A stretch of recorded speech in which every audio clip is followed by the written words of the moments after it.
sinners and saints. Dust off those horns and halos. It's time for Alan After Dark. Sinners and saints, bitches and taints. Oh my God, how y'all doing tonight? I hope you're feeling well and sexy and horny and pussy and wussy, dussy, mussy, etc., etc., etc.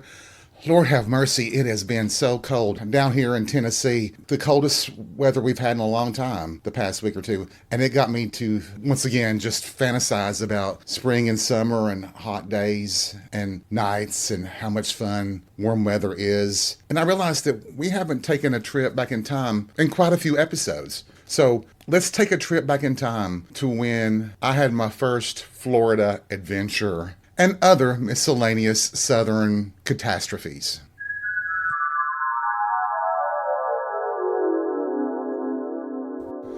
Now, at this point, you all know that I was born and raised a hillbilly from Tennessee. If you don't know that, you know it right now. Yeehaw! There was actually, back in those days, it's hard to really explain other than being a hillbilly, being a person from the country. You are just surrounded in a different culture that you wouldn't believe. For example, most people from where I'm from don't fly. Most people have never been on an airplane. That might be shocking to some of you, but it's just the truth. My parents have never been on an airplane. And there is a lot of people who have a genuine fear of flying. And to be honest, while I have been all over the world, I'm not the most comfortable flyer all the time. I always have a little bit of nerves at takeoff, and anytime there's turbulence. So with that thought, my parents wanted to go to Florida. We wanted to go to the ocean and to Disney World. And we're in Tennessee, so we're going to drive. Most people from here would drive to Florida. And it's not the shortest drive. It's literally like 10 to 12 hours, depending upon traffic and all kinds of things that happen, stopping for breaks, et cetera, et cetera, et cetera. And I just remember when we got to Daytona Beach, how impressed I was at first. You had this amazing beach, you had the great view of the ocean, and then you realize that it really is just like Pigeon Forge, Tennessee. It's just on the ocean and not up in the mountains. But being hillbillies, we were quite naive to a lot of things. And one of the things that we should have learned and should have known back then is that you probably should be wearing sunscreen in a tropical area, right? So me, my brother, my parents, we're out here on the beach and we spend almost all day. I noticed a couple of people and I was like, wow, that guy is as red as a lobster. He's got a bad sunburn. Not realizing that people were looking at us the same way. Well, I don't know if you all know how it is. At first, we didn't even realize we had been burned. We should have known. I don't know how we didn't. My mother finally said to me, "You're looking really red. I think we should get inside." And so we just finally said, yeah, let's go get something to eat or whatever. We get back to our hotel room, and I just remember how all of us were just as red as boiled lobsters.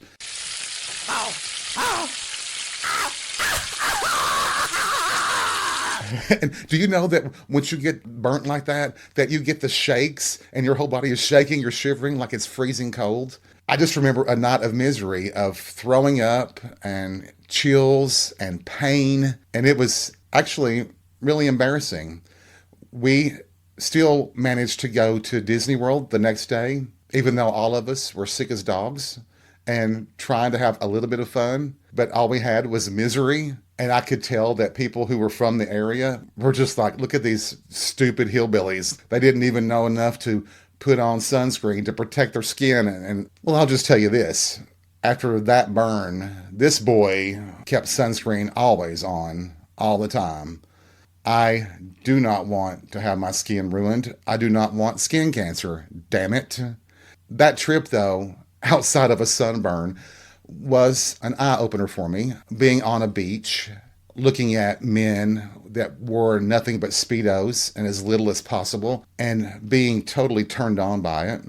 I had an additional realization that it was a great big world, and there were things that happened that might not be experienced in a country town like I'm from, but the whole world goes on around my hometown, whether they like it or not. I've been to cities around the world where gay people are just people. There's no difference in how gay people were treated versus a hetero person is treated. Then when you go to my hometown, where it's considered the most disgusting, repugnant thing in the world and also considered a sin punishable by death, it's a very stark reminder of how different places can be in the United States and how the South, the Bible Belt area, is always the area that's lagging behind in everything, in education, in economics. It's the most impoverished area of the country. It's the most rural area of the country in a lot of ways. It's the most backward. It's the most uninformed. It's the most hypocritical. But I do remember when we got back from that trip that everybody commented how suntanned we were. The sunburn become a tan, and we were all bronze gods, if you will. But 2 days of misery, of throwing up and everything else, yeah, that was enough for me to not like Florida that much. And of course, now with the right wing down there and Ron DeSantis and the book bans and the anti-gay policies, fuck Florida. They're just as bad as Tennessee. So fuck them. They can eat shit and die for all I care. I'm telling everybody up here to eat shit and die, so have at it. So, oh.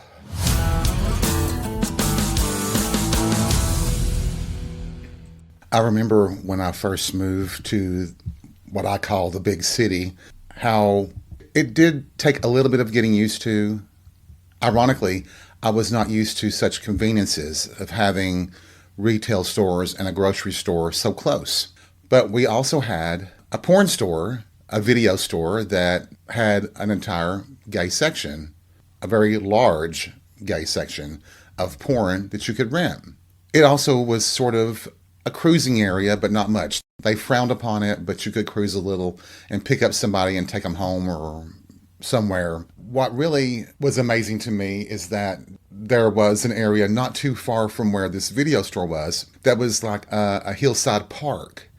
And a lot of guys cruised it. It was beautiful up there. It was a great little area just to drive through and see the sights. You could get amazing views of the city. People picnicked up there, and lots of gay men cruised up there.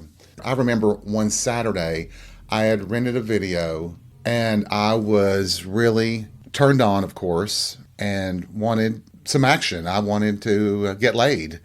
And so I thought, let me try this cruising area. So basically, I'd watched the movie and took off and started through this park. And you could tell who was cruising and not, right? Because I would drive through the section and you'd see a picnic table and you'd see one guy sitting there on the table, kind of looking at you when you were driving by. And it's like, okay, that probably is someone looking for some dick.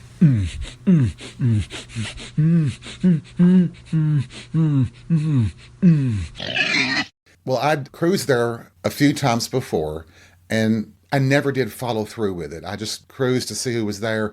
But this day, I was determined I was going to get a blowjob. So the guy that was sitting at this one table, I decided to pull in. And there are trails in this park. So I just kind of walked by him. I was wearing my sexiest jeans and a nice shirt. And I walked into the woods along this trail and went a good distance where I knew that I was out of sight of the road. And here he comes. And he come right up to me, and I just undid my pants, and he went down on me. And, you know, here's a question for all you guys out there. When a guy's blowing you, I mean, we see it in porn all the time, but do you feel the urge or the need to say when you're going to come? Oh my God. I think I do it every time, even though I guess we just feel the need to warn a person that it's getting ready to shoot everywhere in case they don't like the taste of jizz. Well, most people don't like the taste of jizz, but it's the eroticism of it. It's consuming a sexual aspect of a person. But I just remember that I'm going to come, and then he didn't stop. So he swallowed every drop. And I'm like, wow. I think what always held me back was just the fear of, well, the dangers of it. Somebody could be a killer. The police could be running a sting of some kind, and they could arrest you for public indecency, et cetera, et cetera, et cetera, or beat you to half to death before they even take you into the jail or whatever. There's always those kinds of risks, but that's part of the excitement of it, right? And I can remember in the summertime, if the club was boring or whatever, there was an area on the west side of town near an adult bookstore over there. There was like this 3 block area that you drove around. And in the summertime, it was a lot of fun. Now, police and businesses in the area, I guess, got irritated with all the cruising, and they put these signs up, that dictated cruising. So if you were cruising, you learned the lesson that you could cruise around this area like twice, then you needed to change your route and then go a different way. And they legally could not stop you at that point. But of course, we know the police could stop you for any reason. But that was a lot of fun too. And I remember many nights when the bar was just tedious and boring and it was really hot, I would drive over there and I met, well, one guy who become a lifelong friend, but we did have sex a few times. And we met there while cruising. And what you would do is like you would go by a car and you would make eye contact with somebody. There were areas that you would pull in and park. And they might loop back around again. And if they saw you park, they would pull in beside you. And you tried to park in a way so that they could pull in beside you so that you were facing each other, that both driver's sides were facing each other. And it was just so exciting and thrilling. But then if you struck out, I really had low self-esteem then because I'm like, I can't even pick somebody on a cruising block. Jesus. Oh, I just remembered a friend of mine who really loved to cruise up in the park that I was describing, up on the hill with the great views of the city. One time he was up there, but he was just up there like to eat lunch.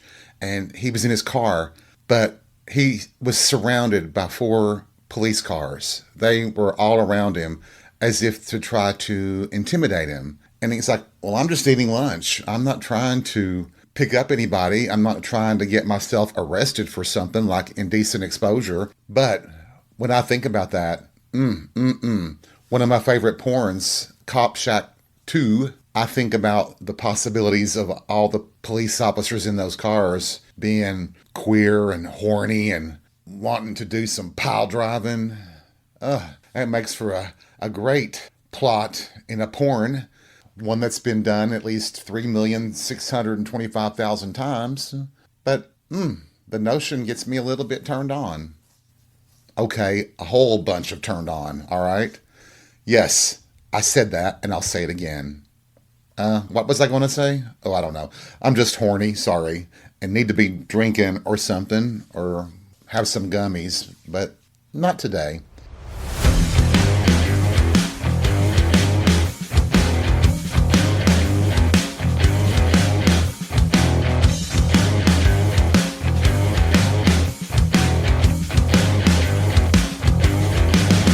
I'm excited about this weekend. We have Bear Night down at the club, and I'm looking forward to seeing some hot and horny men that just tickle the ivories. I don't know what that meant in that context. I must be just losing it, which is very, very, very possible. Very, very possible.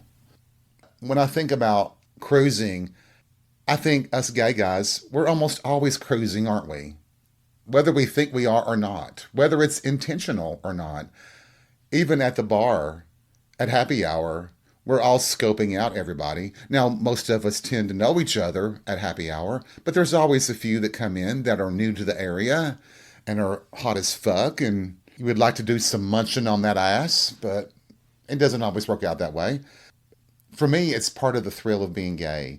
Even just walking through the mall and catching someone's eye or seeing someone look at you. Now, they could be looking at you with suspicion as if you are a shoplifter, a serial killer, or some sort of predator of some kind, ready to snatch a child away, which is the biggest bullshit, you can think of. Isn't it something, statistically, children are by far safer with gay men than they are with any other group because we have that protective urge?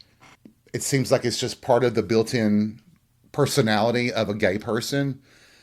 I don't know where that comes from exactly, but it may be just the fact that we have a nurturing desire sometimes, or a protective desire.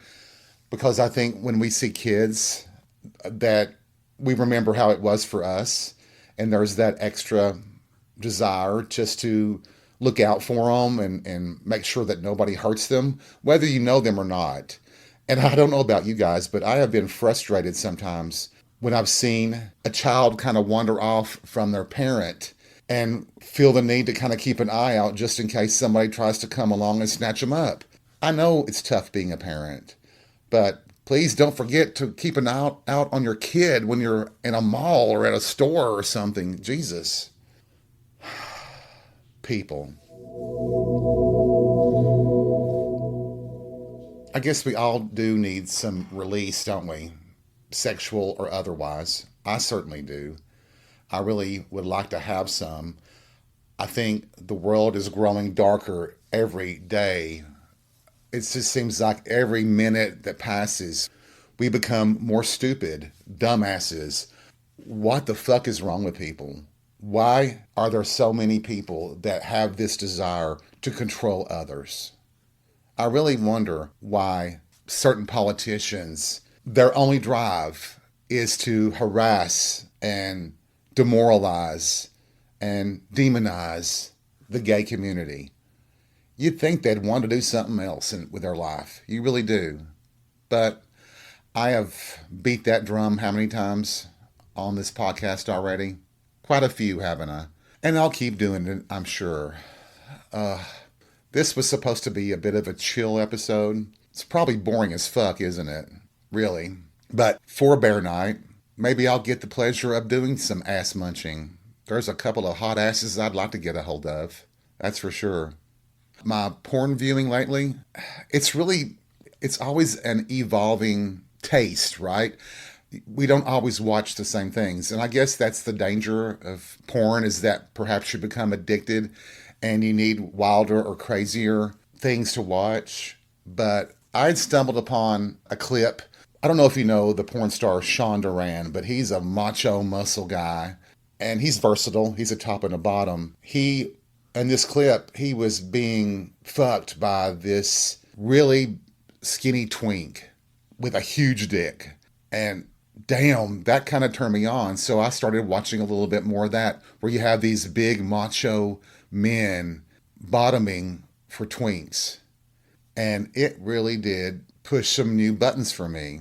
I liked it. I guess that's part of porn as well, right? It's the dynamics. Yeah, we have our taste in men and sex as well, what we like to do, what we don't like to do. I talk about sucking dick endlessly on this podcast, don't I? Because I'm always thinking about sucking dick. If that was all I did sexually, I'd be happy. I really would. I don't know about you guys, but, I have a few friends that love to be plowed 37 times in a row. I don't think my legs could hold out that long. But that's why I've suddenly got into porn actors like Lawson James, and I just discovered Brody Meyer. He's very intriguing. He's a nice little pervert. Well, he's a nice big pervert that I've started to enjoy his sexual proclivities. But Lawson James, he reminds me of the guy who played Negan in The Walking Dead, just an older version of him. What was that guy's name? I don't know. I'm really bad these days about remembering actors and stars' names, aren't I? That's bad, isn't it? But child, that's what happens when you get older. And if you're not old yet, you will one day be as old as I was. Did that make sense? Nah, I don't think so, but I think you understand. Well, unless we fall under Civil War or World War III breaks out, which could be very possible. Unfortunately, America is so divided, we'll be in civil war no matter what, I believe. And so you may not have to worry about getting old. We all may be dead. Oh, and on that positive note, I think I'm going to jump in the shower and pleasure myself. Oh my God. Wait, what? Did you all just throw up? I thought you might.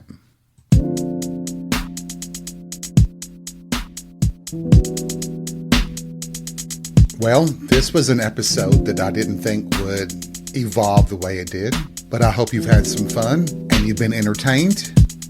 remember, take life by the balls and be real. We'll see you soon.